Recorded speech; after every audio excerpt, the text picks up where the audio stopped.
But then who is Mildenhall's wife supposed to be? That's right, Caine's wife is... The Amazing Digital Circus has completely taken over our currently less than amazing reality. With over 300 million views on its first episode back in October of 2023, if you haven't at least heard of this show, tell Patrick Star Yerga Durga Durgan for me, because you, my friend, are living under a rock. Anyway. Or maybe you're just a responsible adult who does things like work and pay taxes instead of watching and analyzing fictional cartoon characters. I myself am neither responsible or a real adult, so, well, here we are. Ever since this show was brought to me by my daughters, I have been totally obsessed with its incredibly surreal stories, vibrant animations, and surprisingly in-depth character arcs. I have so many ideas and theories about the deeper meanings and where this show might be headed, I simply had no choice but to share them with the incredible fan base of the Amazing Digital Circus. So get ready, my mewing milkmaids. Don't ever call us that again. And strap on your headsets. It's time to enter this amazing digital realm. For those who don't know, the Amazing Digital Circus, or TADC, is a show on YouTube written and directed by Gooseworx and produced by Glitch Productions. The Wikipedia synopsis reads, "This series follows a group of humans trapped inside a circus-themed virtual reality game where they are overseen by an erratic artificial intelligence while coping with personal traumas and psychological tendencies. The characters that are currently believed to be humans are Jax,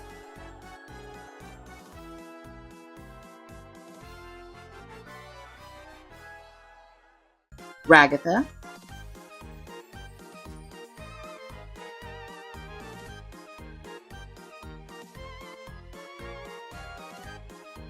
Pomni, Kinger,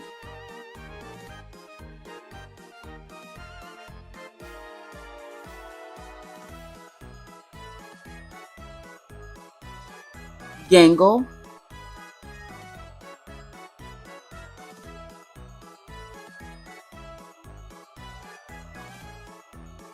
Zubul,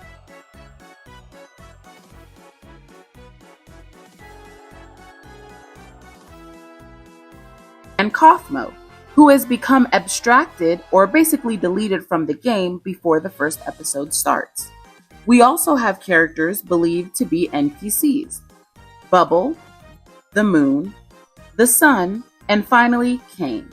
There are also a few background characters that, as of what we know now, are also believed to be artificial intelligence or NPCs.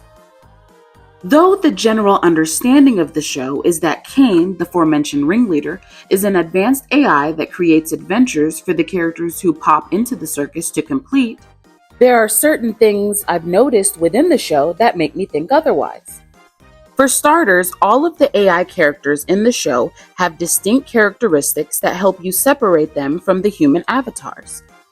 The main one, of course, being that most of the AI or NPC characters are contained within the adventures Caine creates. So this is the circus, huh? I gotta get used to this. Oh, looks like one of these guys made it through. Wait, what? Wait, what? I know you guys love your NPCs, but if I start losing track of who's a human and who's an NPC, who knows what could happen? But another that stands out is hunger, or the desire to eat.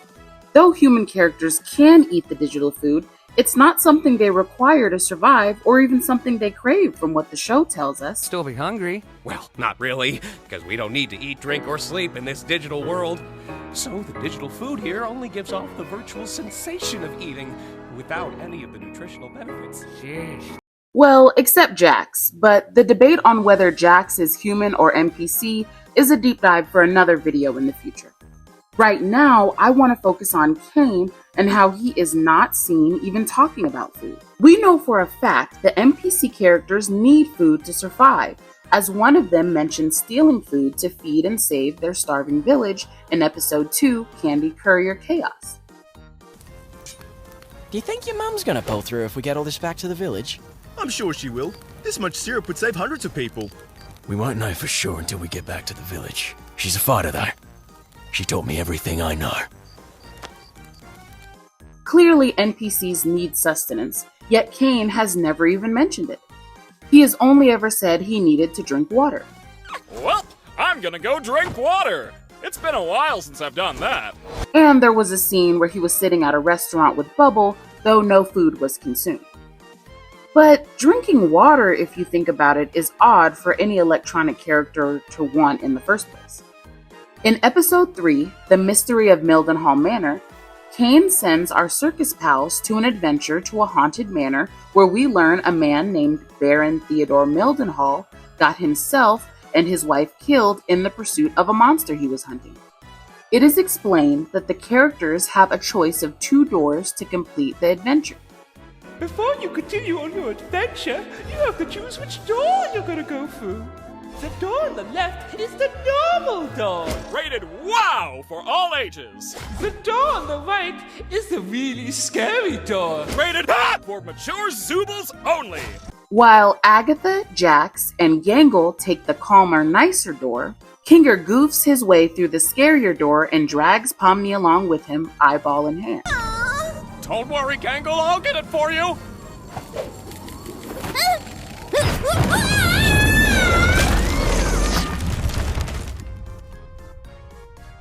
Oh, that's the scary door. The nice door contains a little tea party with Mildenhall's wife's ghost, where she tells her side of things, while the haunted route contains Mildenhall, who tells his version of his own demise while secretly plotting to use Kinger and Pomni's bodies to escape the Hall of the Damned. My name is Baron Theodore Mildenhall. Hunting has been a hobby of mine for as long as I can remember, although one could say it eventually became more of an obsession. The creature you see before you is one I've been pursuing for years. Not quite a man, but not quite an animal. That wasn't so bad. Which is what I would be saying if I didn't know that the creature was actually one of God's angels. What? And anyone who brings harm to it will be dragged down into the cold, spiraling pits of hell where my soul resides. I apologize, dear listener, but I need a living host in order to escape the Hall of the Damned, and your bodies will be my only means of doing so. This was such a great, well-written episode with some really nice jump scares. And I don't really handle jump scares that well. Come on! It was very well received, with a lot of people making a comparison between Mildenhall and his wife to Kinger and his recently abstracted wife, Queenie. Speculating perhaps maybe Kinger was the cause of Queenie's abstraction, or maybe even why they both ended up in the circus in the first place. After endlessly watching this and other episodes of the Digital Circus, I'm no longer convinced the story is about them. I mean, Mildenhall has a wall with the severed heads of all the Digital Circus main human characters, and the expressions they are making aren't exactly sunshine smiles. Oh, that's... no. Kinger has been so kind and helpful to everyone in the circus throughout the series so far, he just doesn't seem like the type to mutilate his friends. Yeah, you could say if Kinger somehow created the Digital Circus, then he inadvertently doomed everyone in it, but that would have been by accident. Whoever this Mildenhall guy is supposed to represent clearly sees the torture and conquering of these guys as something he should be proud of, at least enough to display their horrified expressions on the wall like trophies. If Mildenhall truly was Kinger, I feel that the TADC members would have memorials or tombstones displayed, as those are the ways that you'd go about remembering a lost friend or loved one. It's safe to say Kinger being Mildenhall just doesn't add up completely. So if not Kinger, then who in the circus could Mildenhall truly be? Well, there is one character, the head honcho, the guy who pretty much runs everything and takes pride in his daily torture and control over the TADC cast, Caine. Now, before you completely throw my hypothesis against the wall and dismissal, just let me explain.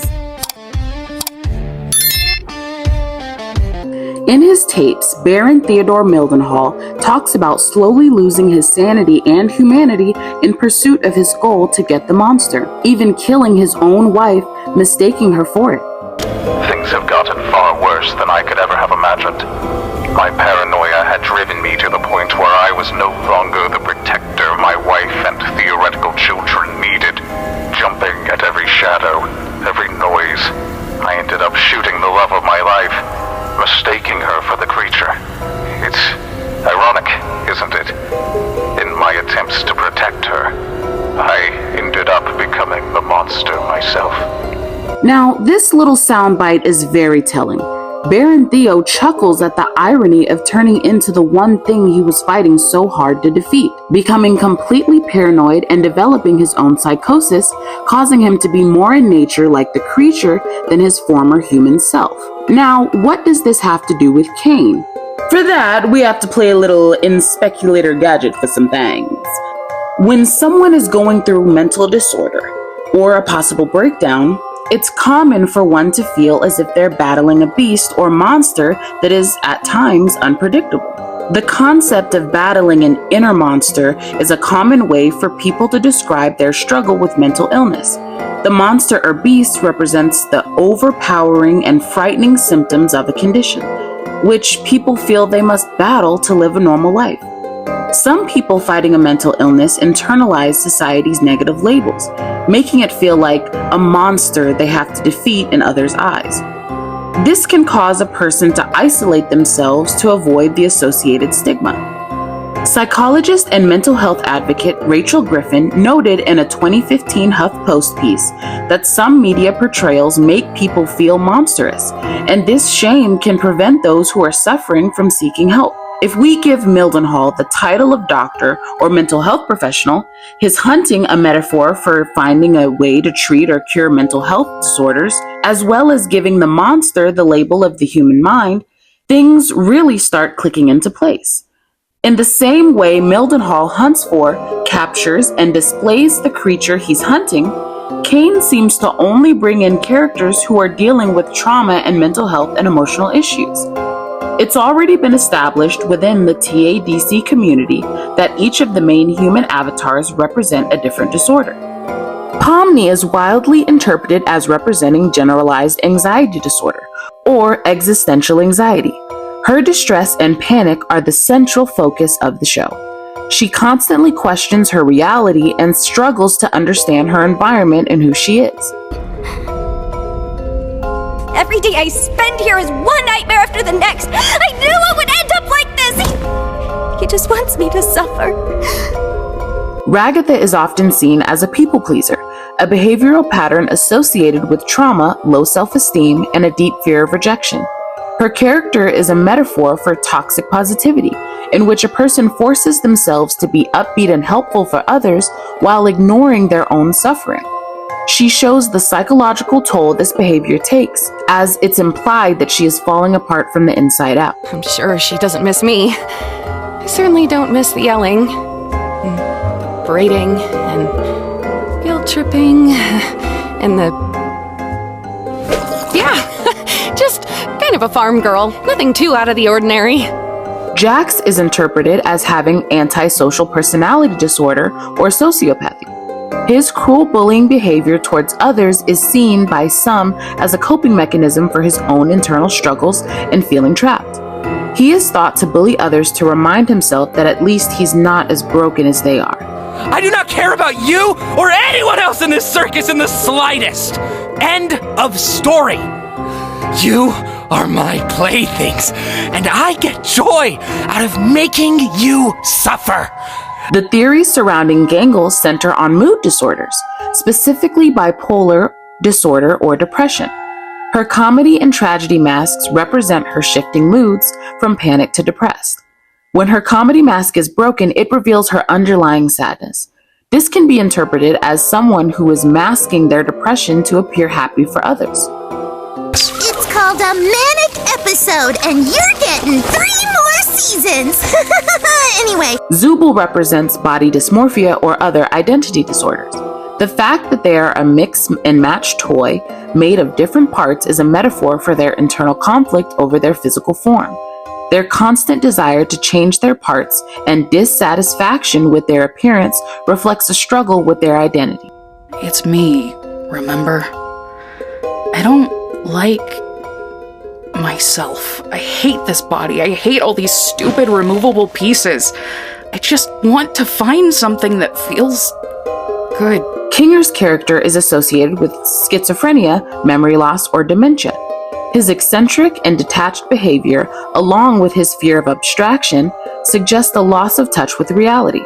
His long tenure in the circus has caused him to lose his sense of self and reality over time, a theme that mirrors memory-related psychological decline.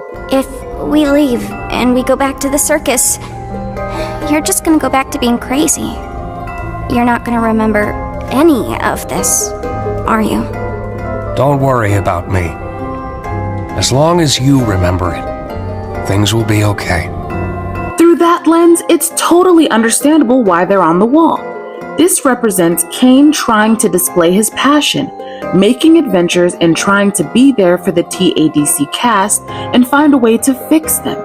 It's clear that somewhere along the line, Caine's original goal of helping through activities that test and study the mind turned to dark and dangerous adventures that push the limits of what the mind is capable of. Mildenhall thought he defeated the monster by separating its head from its body. Tuesday, December 4th. Although I had shot the creature multiple times in its vitals and severed its head to keep as a prize on my wall, my troubles were just beginning. I took my eyes off the body for what felt like only a minute, and when I looked back, the body was gone. The creature was not dead, and it would be back to reclaim what I'd taken from it. Just like Caine takes control by separating the human mind from the human body and putting it in the circus. You're probably just experiencing digital hallucinations from your mind's transition to the digital plane. However, Mildenhall discovered the monster fought back for its body, and that trying to control something or someone that you don't fully understand can flip around on you, leading to your own demise. Caine's experiments are taking more and more control back every episode, to the point where Caine is almost giving up a bit. Or, yeah, we could all just shoot each other. Here, have guns. I don't care anymore. Zubul even almost broke him by telling him the circus members' true feelings about his daily torture sessions. I mean, adventures. Caine, nobody likes your stupid adventures. Ha ha! Good one, Zubul. Ragatha's just too nice to say anything. Jax just likes to f*** with everybody. Gangle's too shy to speak up. Kinger's insane. And Pomni, she looks traumatized every time she comes back from one. Oh, Zubul, Zubul, Zubul. Making adventures is my art. It's all I exist to do, all I'm good at. And, what you're saying could imply that I'm bad at the only thing I'm good at, and that... that'd be...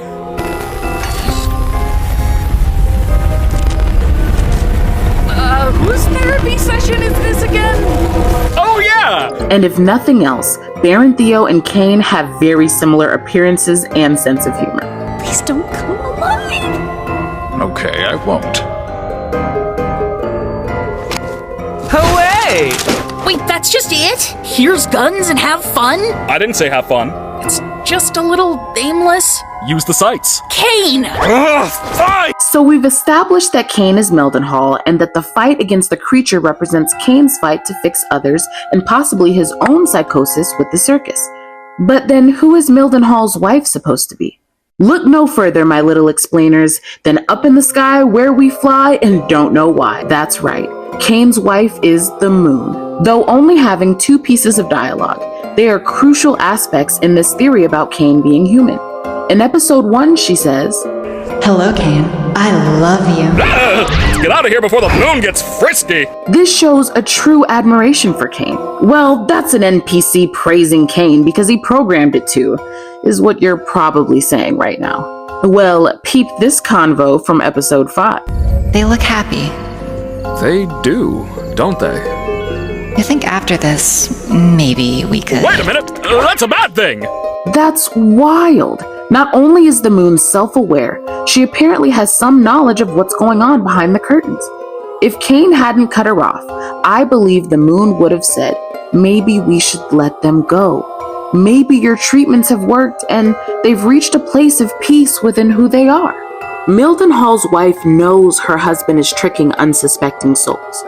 She knows he killed her and is obsessed with his hunting. Even though she's aware of these things, she seems to have fully forgiven him and still loves him. She's just doing it from a distance, allowing him to be who he is and chase his own goals, just as the moon watches over Caine and his daily attempts to connect with and possibly cure the TADC circus.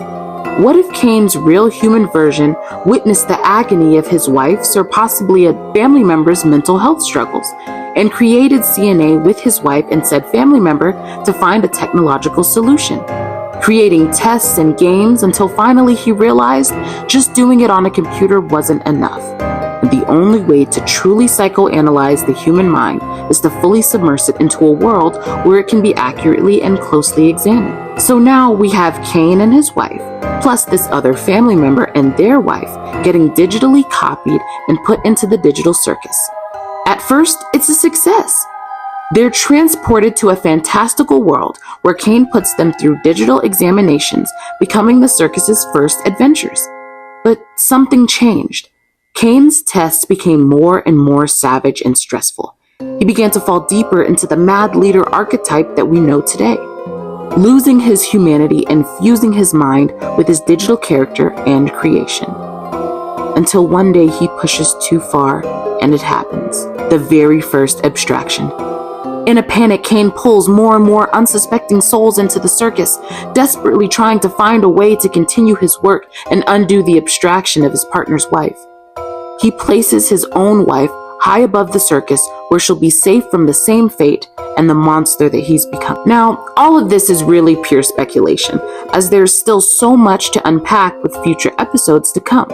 But the one final smoking gun that really convinces me that Caine was a human, worked for CNA, and is starting to slowly remember his past?